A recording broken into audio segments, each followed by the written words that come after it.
Avatar Meher బాబాకి జై. మన ప్రీతమ తండ్రి అయినటువంటి అవతార్ మెహర్ బాబాకు 1952 సంవత్సరం మే 24వ తారీఖున అమెరికాలోని ఓక్లహోమా అనే ప్రాంతంలో యాక్సిడెంట్ జరిగిన విషయం మనకు తెలిసిందే కదా. ఆనాటి సంగతులను మనం ఒకసారి మననం చేసుకున్నాం.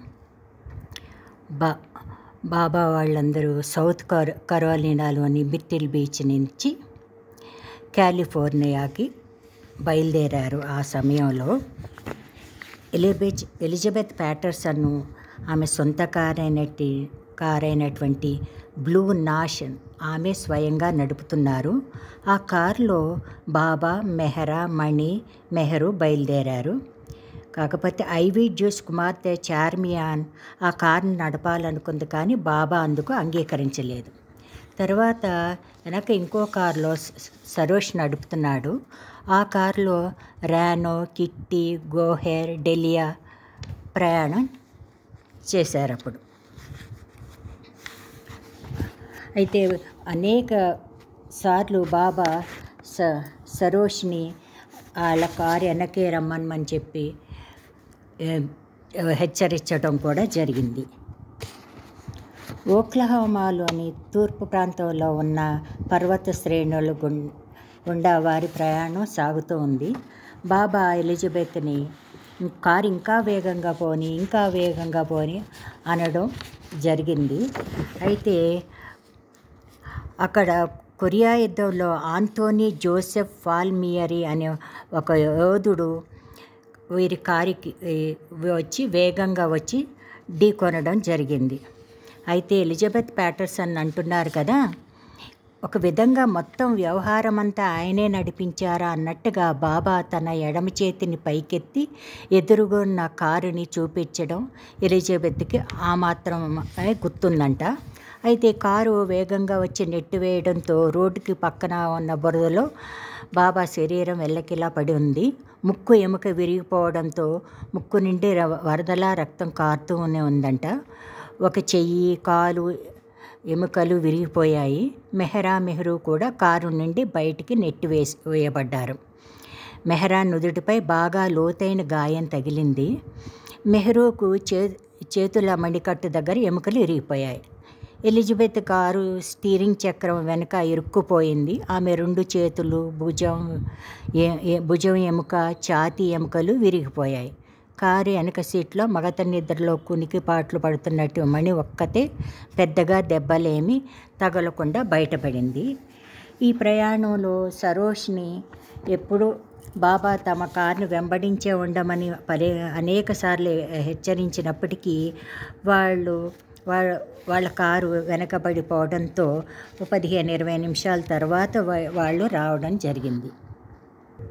అయితే ఈ మోటార్ యాక్సిడెంట్స్ గురించి బాబా ఒక సందర్భంలో 1959 ఫిబ్రవరి అది తనకు జరిగినటువంటి ఈ మోటార్ ప్రమాదాల గురించి ఫిబ్రవరి 5వ తారీఖున మెహరాబాద్ వెళ్తున్నప్పుడు బాబా తనకు జరిగిన ఈ ప్రమాదాల గురించి ఇట్లా ప్రస్తావించడం జరిగింది. ఈ ప్రమాదాల వెనుకొన్న ఉద్దేశాన్ని రిచ్కు బాబా వివరించారు.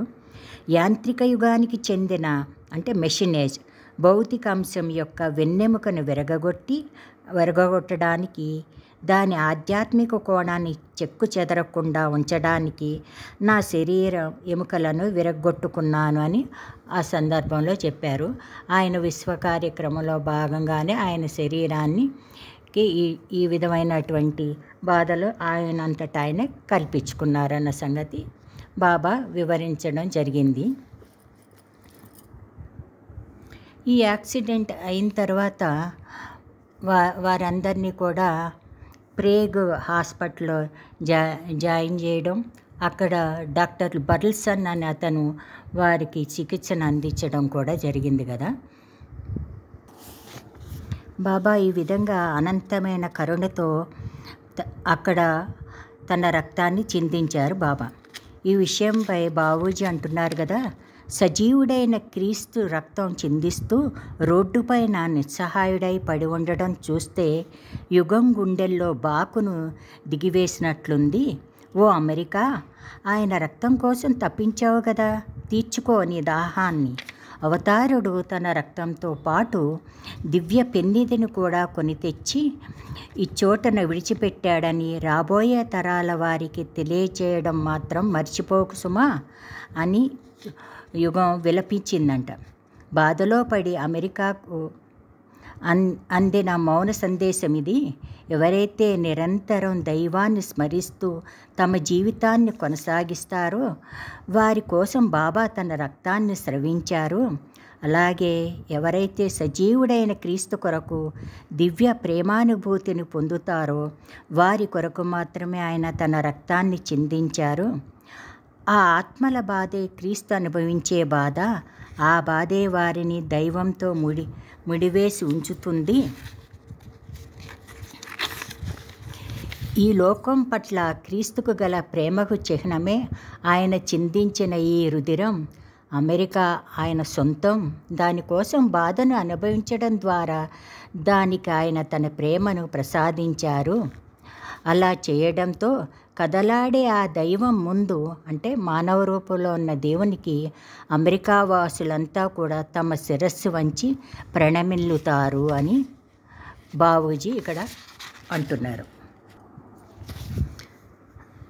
అయితే 1956 మిటిల్ బీచ్లో వెళ్ళినప్పుడు బాబా Elizabeth Patterson, Kitty Davy, Ivy జ్యూస్, మ్యారియన్ ఫోర్షీమ్, నొరీనా వీరు నా చేతుకున్నటువంటి 5 వేళ్ల వంటి వారని బాబా అనడం జరిగింది.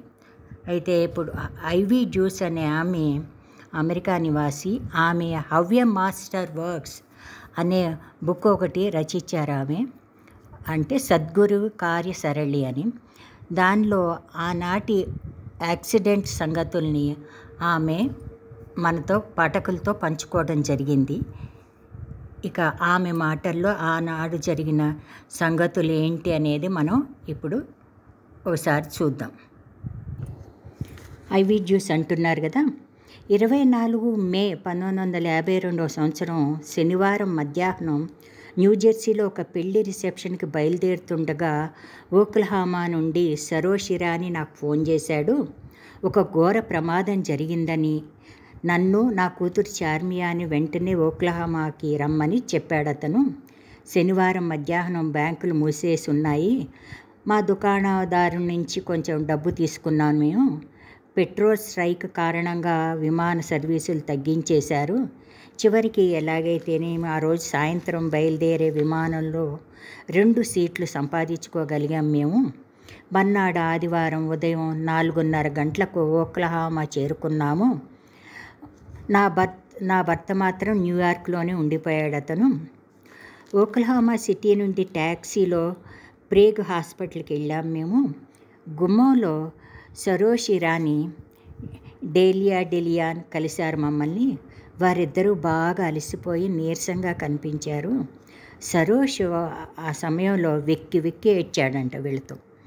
నేను నా గురువుని సంరక్షించలేకపోయినందుకు నన్ను నేను చంపుకోవాలి.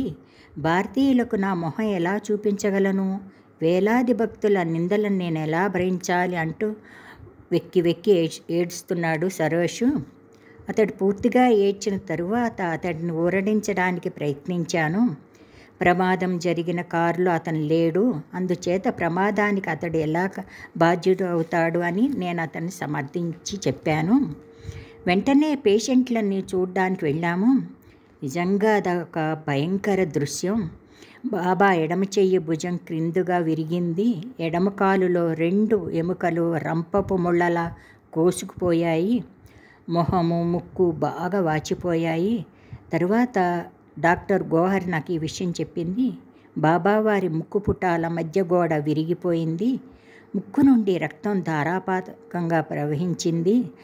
రాను బాబా దగ్గర కూర్చుని రక్తం తుడుస్తోంది. డాక్టర్ బల్సన్ మెహ్రా తల మీద గాయానికి కుట్లు వేస్తున్నాడు అతను. అందుచేత అతని అనుమతితో బాబా ముక్కులోంచి కారే రక్త ప్రవాహానికి అడ్డుకట్ట వేసే సామాగ్రి అడిగి తీసుకున్నా. చివరికి రక్తాన్ని ఆపగలిగాను. ముక్కు రక్తం చాలా మింగారు బాబా. రాత్రి రక్తం కక్కుకున్నారు.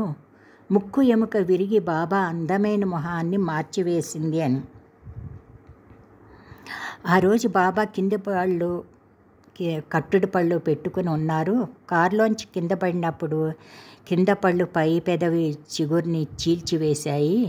చిగుళ్ళకి పెద్ద గాయమై బాబా చాలా బాధపడ్డారు. ఈ పాశ్చాత్య యాత్రలో కట్టుడు పళ్ళు పెట్టుకోవాల్సిందిగా డాక్టర్ డాన్కిన్ బాబాను కోరాడు. అయిష్టంగానే బాబా పెట్టుకున్నారు. బాబా ఒక్కొక్కప్పుడు క్రింది పళ్ళు, మరొకప్పుడు పై పళ్ళు పెట్టుకుంటూ ఉండేవారు.